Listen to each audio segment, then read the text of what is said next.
Welcome to Wrestling with Heart, a podcast looking at pro wrestlers giving back to their community. Join me, Stanley Carr, as I interview wrestling's hottest names who use their platforms as entertainers to raise awareness and do community service. Hello and welcome to another edition of Wrestling with Heart. This is the show where we talk with professional wrestlers and professional wrestling personalities about their lives in and outside of the ring, as well as doing acts of charity work, community service, volunteering, and spreading positivity. We're always about the positivity here on the show, and with me right now, I've got a very special guest. He was one of the biggest stars in the WWE's New Generation era in the mid to late 90s. He's a former WWE Intercontinental Champion. I'm pleased to welcome the one, the only Ahmed Johnson to the show. Ahmed, welcome to Wrestling with Heart. Thank you, man. Glad to be here. Yes. It's a pleasure. So you were raised in Florida. You were born in Kokomo, Indiana. Tell me about your childhood and upbringing. Well, my childhood upbringing was pretty rough. Like I said, I had a dad that was real abusive, and it made childhood, not very much fun. You know what I'm saying? I mean, it was pretty bad. His level of abuseness was pretty bad. Very sorry that you had to go through that. I mean, nobody deserves any kind of abuse of any sort. So it's hard, I'd imagine, to be growing up in that kind of environment. So right. you turn to sports, which is something that I know that you grew up loving as a kid, getting involved with so many different sports like basketball, track and field, football, amateur wrestling. Which one was your favorite to play? My favorite was football. Mm-hmm. I love play football, man, because I was a heavy hitter. Yeah, I mean, such a big dude, tackling and catching and running. And it's amazing to see how many football players transition to the world of professional wrestling, such as yourself. You've got Ron Simmons, you've got John Layfield, Bradshaw, The Yes. Rock. The list goes on and on and on. And was professional wrestling something you enjoyed growing up as a kid? Well, I wasn't really into professional wrestling until I came to Houston, and I met Stevie Ray. And Stevie Ray was a wrestling fanatic. And we went down to Mid-South Coliseum with Paul Bosch one time. And I remember sitting and watching the matches, and I was like, man, I got to do this. And I didn't really realize how fake it was at the time, like the hitting and all that. I thought they were really doing it. So I was like, I got to get into this. This is something like, contact. I like that. But, we got involved with it, man, and it was great. Yeah, I mean, that Smash Mouth style, hard hitting. It's just incredible, when you're in there with your opponent or dance partner, you're putting Right. on a show, it's magical, invested in when you're in there, watching, I mean, mesmerized by these people in the ring. Who are some of the favorite wrestlers that you had, that you watched, that you enjoyed, and even inspired some of your work? My favorite wrestler of all time was Nikita Koloff. And I liked his work because he was very intense, very, sub-zero about everything. Nikita Koloff was one of my favorite. I love Junkyard Dog. But Nikita Koloff, I have to say, is my top one. What was it about Nikita and his style that just made you go, man, I could do this? Because he was so intense. Every time he came out, he was like water rubber bands all pushed together, waiting to just break out. He was that intense, man, and I love intensity. Yeah, I mean, wrestling is full of it. Big guys, strong women. Yeah. You have to be. It's serious. Yeah. So you train with Stevie Ray. You train under Ivan Putski, Scott Casey in the 80s. That had to have been hard, going through the reps and everything like that. It's no joke. No, I've trained you, brother, and Ivan was a shooter, and he was a rough little character, man. But he was like a drill sergeant in the military. He would drill you and drill you and drill you until you got it right. It's that discipline. You have to really be conditioned to be a professional wrestler. You know, that Right. adrenaline, you know, is important, you know, being able to push through as hard as you can. And do you remember any of the drills that you learned that, you know, it's like repetition and Just the worst thing I used to hate to do, man, when he used to make us hit the rope, do a drop down leapfrog, hit the rope, drop down leapfrog. You would do that until he say stop, man, or until your legs gave out. But that was like punishment. I bet, and you know, taking those slams, I mean, that hurts, you Yeah, know, it really does. And so your people don't realize journey, how much they hurt. They don't realize that that ring is a board, 2x4s, metal springs, metal basic casings, and that mat. That's all it is on that mat. And they don't realize how hard that ring is.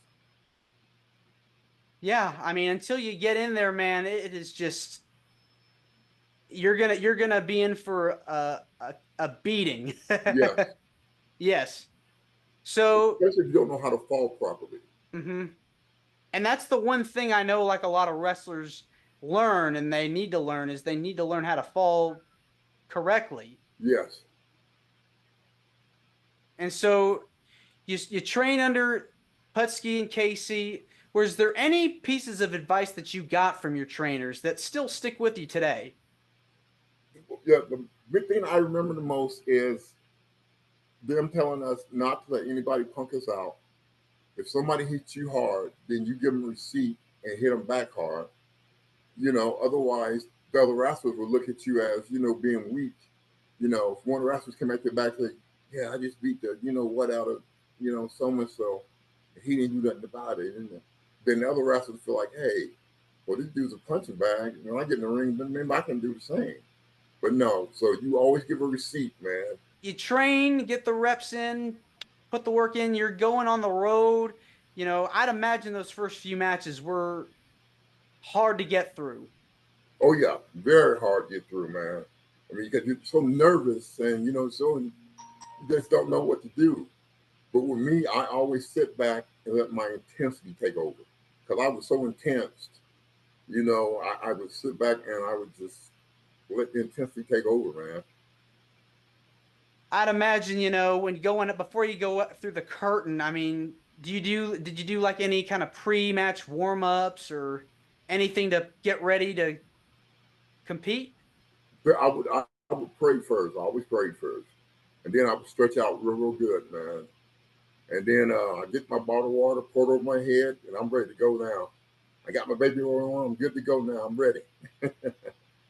So you make your debut on the independent scene, I believe in the late 80s. What was that like? That was cool, man. It was scary. Like I said, it was scary. Being out there. It's not like professional football, where you got a group of guys and the attention's not on one person; it's on the group. But with wrestling, the attention is on you. People are watching you, so it was very nerve wracking, man. Yeah, and you had a unique character too at that time as well. Can you tell me about that? Um, well, I was the night breeder. My very first gimmick was night breeder. Where I got that name from, I don't know. Oh, I know I got it from a pet cemetery. Pet Cemetery. Yeah, they said something about the night breeders, and I just took that and used the night breeder word. And then I became Modib when I went to the sportatorium. And then from there, Ahmed Johnson on through. Yeah, I mean WWE came calling. Do you remember that first call you got from Vince McMahon? Yeah, I thought it was somebody playing a joke on me, so I was very rude to him. He called, and I answered the phone, and I said, who's calling? He said, hey, is this Tony Norris? I said, yes. This is Vince McMahon. And I'm like, yeah, yeah, okay, what do you want? He started laughing. He said, I want to send you a ticket tomorrow to come down here to Stamford, Connecticut and meet with you about a job. And I was like, yeah, whatever. Okay, man. And I was just that short and rude. I hung the phone up. And then the next morning, it was knock at my door. It was UPS with a first class ticket to Stamford, Connecticut. I was like, oh my God, I just was rude to the boss. Oh, But I thought somebody playing a joke. I didn't know it was real. Well, you sign with the company, make your debut. It's 1995. You're make your debut power slamming Yokozuna. I mean, Woo! unbelievable. I mean, he's a Yeah, big dude, yes. huge, Like I and tell people, when Lex slammed him, he was 400 something pounds. When I got to him, he was 600 something pounds. So it was like, man, it was like picking up a Volkswagen, brother. I'm telling you. I mean, such really, really great athlete. Somebody Yeah, that still we miss to this day. We need more big guys like that. yeah. Just you know, Yoga was amazing, man. For 600 pounds and you can move like that in the ring. I mean, he was amazing, man. what was he like outside the ring? He was very funny. Uh, uh, you know, he had a moment when he got very private, where he was very very funny, man, and liked to play jokes on people, and he was just a good dude, man. He really was. Yeah, I mean, I've heard stories about him and Rikishi. Listening to music on the road together. It just seems Yeah, like they had a really great time. yeah, So, you've worked with the who's who of talent in WWE, wrestling Jerry Lawler. and I keep forgetting about that belt. I beat Jerry Lawler in Memphis for the NWA belt. I keep forgetting that I have that belt. I was the champion down there, That's right. and I keep forgetting about that. You wrestled The Undertaker, Yeah. wrestled The Triple Funk. H. When I was down in NWA, my first match was against the Funk brother, Terry and Dory. Really? Oh yeah. You talking about scare? Man, because I have seen them boys, work before. And I've seen them put some beating down on people, man. I was like, man, Oh, man. Yeah, no kidding. Terry and Dory Funk. Yeah, I mean, a fan favorite, winning the Intercontinental Championship, becoming the first African American Intercontinental Champion in history. I mean, that had to have felt good. Yes, sir, it did. It felt real good, to break down some barriers and open up the doors for other, black athletes to get in there. It was nice. I talked with Stevie Ray on the show. I had him as a guest, and we were talking about the evolution of black talent, black wrestlers in all companies. And it's amazing to see, 25 years later that you're seeing just a wide array of talent in all companies. The diversity has really kicked it up a notch. Main eventing shows, winning championships. I mean, how does it feel to be a part of that movement, that legacy that, is still going strong today? Well, you know what? I was so glad to have broke that barrier down and open that door for other black wrestlers. Because if you think about it, before I got there was really no black wrestlers getting a push or anything like that. And they were basically, unless you were Junkyard Dog, there's one in Ernie Ladd. I can think of a few names that were great. But to me, the first champion that was African American should have been the Junkyard Dog.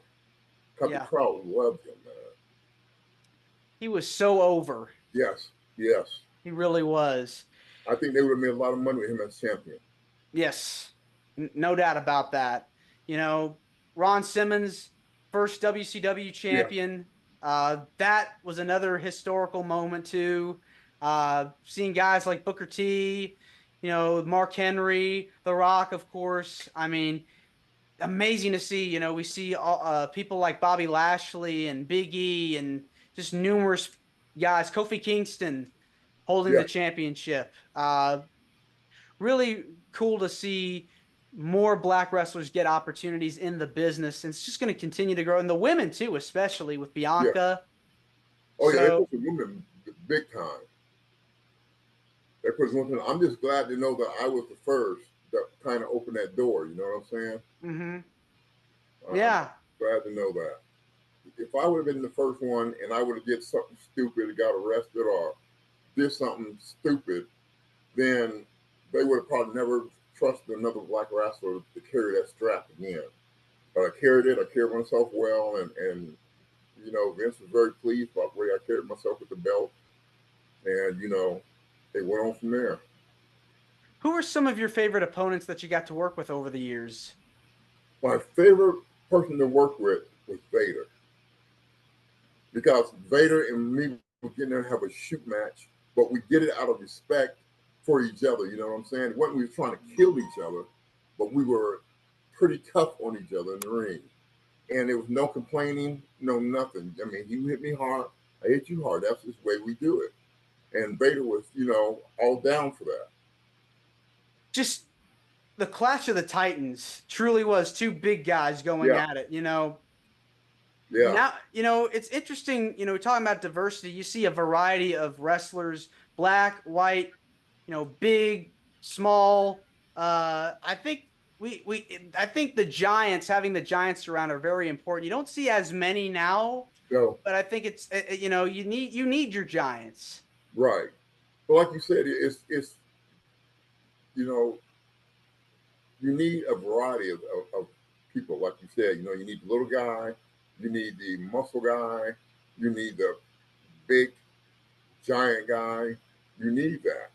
And it seems like they're kind of getting away from that a little bit and bring a lot of little guys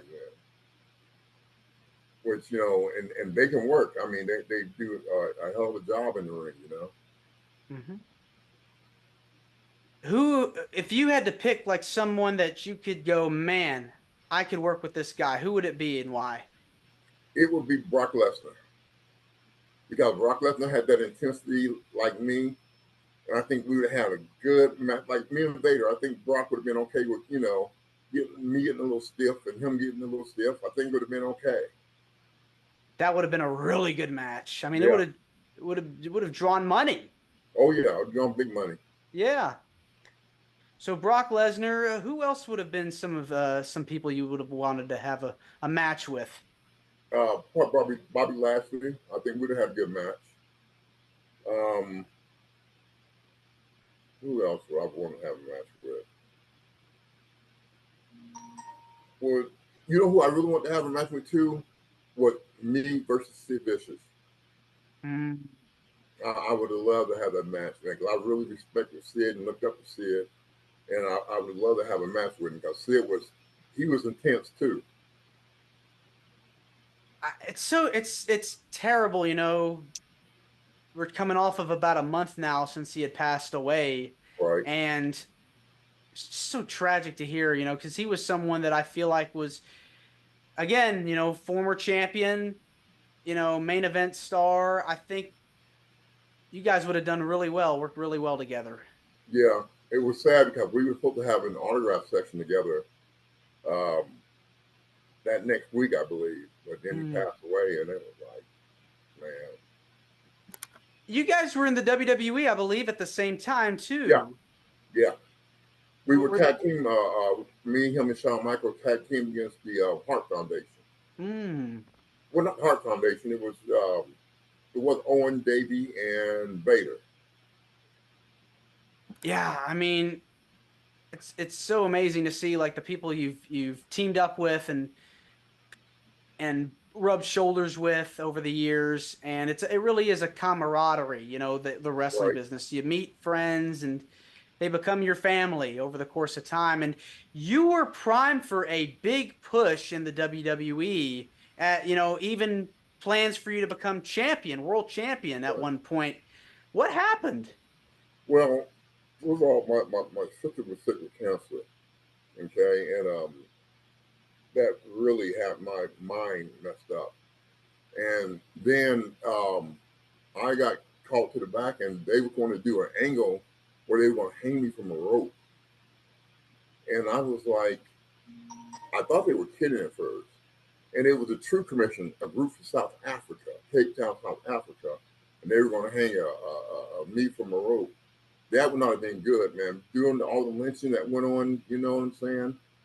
All the lynching that went on, and I could not see myself embarrassing myself and letting my people down by being hung on TV.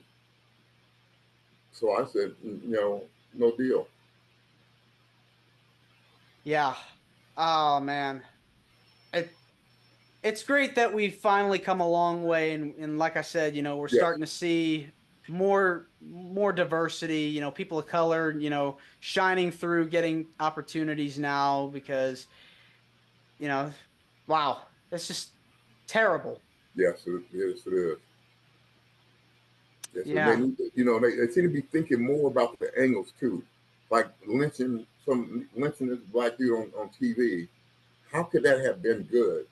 I mean, who would have wanted to see that? I mean, there was nothing about that to me that said anything, but you shouldn't do it. So I just decided, I wasn't gonna do it. And then my sister was, it was just so many things on my mind at the time, man. And then when that came up, that just really blew everything out the water. Man, it's terrible, I'm Right? sorry to hear about all that stuff. Yeah, and nothing against the True Commission. I mean, True Commission was a good tag team group, and they worked great. I would have loved to work with them, but the hanging thing, no, I wouldn't go for that. No. And you also had a run in WCW too. How did that come about? That, man, I wish I would never done because I wasn't in shape. I wasn't ready.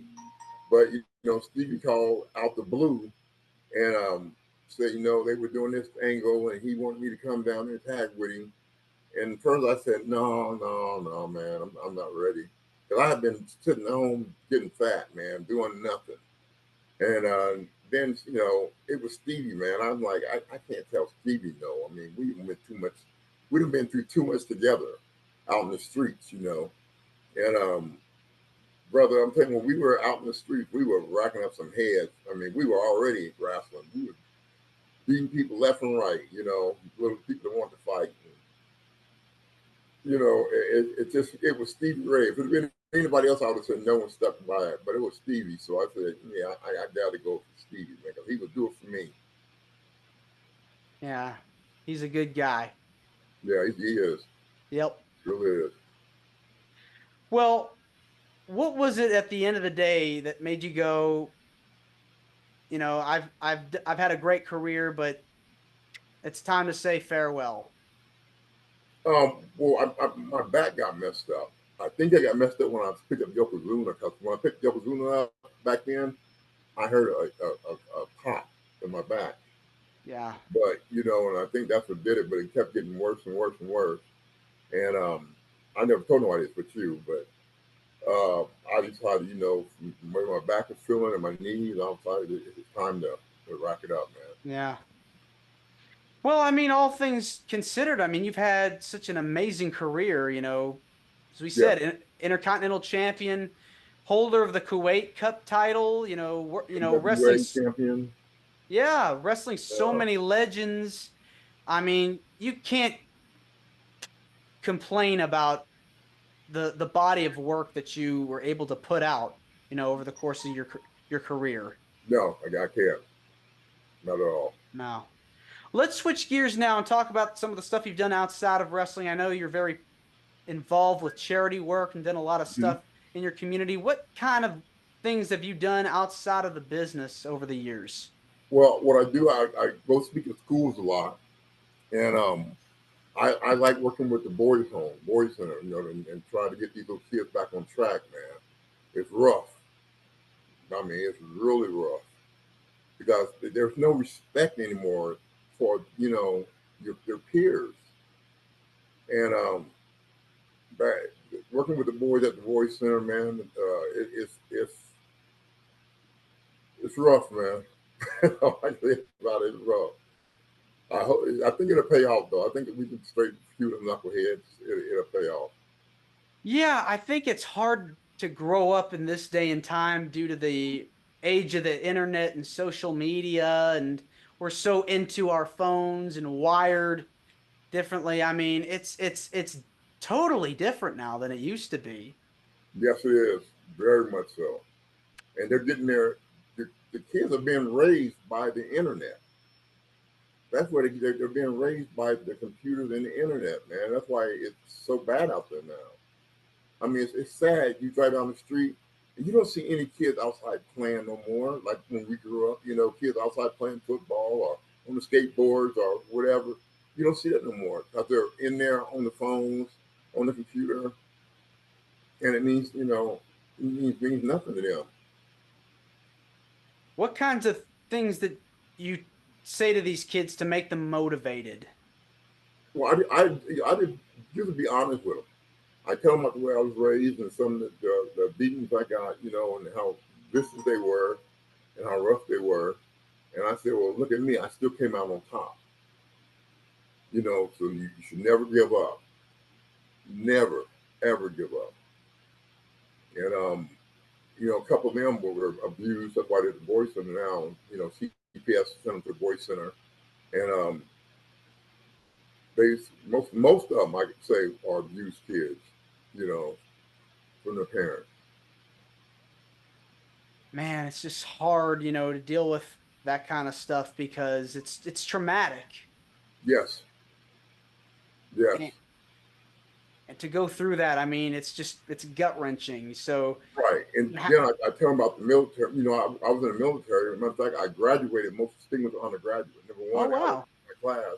Yeah, number one out of like 2,000 soldiers, man. I graduated top of the class. so cool. And so I tell them about that and all, and the military is what kind of helped me get my attitude straight.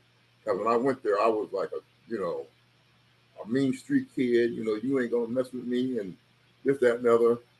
But I had some good drill sergeants, man, and they helped me out. They talked to me.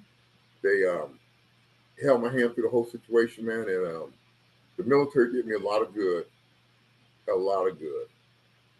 Who are some of your favorite sergeants? Sergeant Hall and Sergeant Jackson. They were good, man. They were good. They didn't take no mess from you, though. They didn't take no mess. I remember one time I was in we was in the cafeteria, and we was getting a chow, and this one sergeant from Louisiana named Sergeant Bonner. I don't know what about this man, but I didn't like him, and I don't think he liked me either. So he came up to me, he was like, "Norris, what you say?" I said, "I didn't say nothing, drill sergeant. I didn't say nothing." He said, "I seen you talking in line," and I was like, "I wasn't talking in line," and he kept pushing it. So then I remember this, and I threw my tray down and got in his face. What you want to do about it? And then my drill sergeant came and grabbed me and put me outside in the snow, made me do push-ups, man, on the snow and rocks. I had to do like Jeez. 100 some push-ups, man. It was. I don't know if I could do push-ups in the snow with rocks. I mean, that would hurt my hands. My hands were so tore up when I got done, man. But then Sergeant Hall called me upstairs to his office and explained to me, why he did it and how I couldn't be talking back to drill sergeants and so on and so forth. And you're taking these stories and you're trying to pay it forward to the next generation and I think that's Right, really good because kids need a figure, a father figure, a parental, a guardian in their right, life to, motherly figure in their life to, tell them that things will be okay if you just keep having a positive attitude, thinking of things that, make you happy. Find right, something in your life that you're passionate about and pursue it. right. You talk to these kids, I found out that you got to be straight up with them. You got to be straight up with them. Like, I did punch my captain in the military, which got me in trouble. I had to do some time in stockade for punching him, but it was worth it. But when you talk to the kids, you got to be honest with them. You can't make them sound like everything in my life was peaches and creams and this is what happened. No, I tell them about the abuse, and I tell them about how bad my dad used to beat me till I bleed, and everything else, man. I tell them the whole 9 yards, and how I got hot boiling water poured on my stomach, and it was rough, brother. Oh, I I'm grew up so very rough wow. childhood. Yeah, I Wow. had warm water poured on my stomach, and it was so bad until my stomach started bubbling up. Little Gosh. bubbles started popping on my stomach, man. And I mean, my dad just ran some cold water in the bathtub and made me sit in the bathtub. All I can remember is the skin floating to the top of the water from my stomach. And yeah, it was rough, man. And but I tell them the stuff. So because some of the kids are there, and they call it abuse because the parents yelled at them or the parents put them on punishment. and they said that was abusive. Brother, you don't know what abusive is. You have no idea what abusive is. Because your parents yell at you or tell you to clean up your room or do something, you don't, rebel against something like that. No. But it's a whole new generation, man, because, the internet is raising our kids. Mm-hmm. We're not raising the internet's raising them. Why do you feel passionate about helping out in your community? Because I noticed some out of, all the kids, I noticed some great kids out there. And I don't care if it's not but one kid. There's one kid that's going to listen and be very special when he grows up. And, I just love doing it, man. I love doing it. We have to pay it forward, because Yes. next generation, they're the future. And so they need to learn the rights and the wrongs of society and the world so they can grow up and be successful. Right. Because right now, what I'm seeing, man, I'm scared for the next generation. Yeah. I truly am. I'm scared for them. Yeah. All we can do is guide them in the right direction and hope for the best. Right. I agree. Well, Ahmed, this has been wonderful getting the chance to speak with you. I just want to say thank you for coming on to the show. It means a lot No to problem, me brother. and to my listeners and viewers that are watching this on YouTube. Where can people find more about you on social media? They just hit me up on Facebook or my Instagram, The Real Ahmed Johnson. The Real Ahmed Johnson. All right. Thanks again. Hey, brother. Appreciate you, man. Absolutely. Take care. All right. Bye-bye. Bye. This is Wrestling with Heart. I hope you found this podcast to be informative and entertaining. If you did, please hit the subscribe button and look out for the next edition.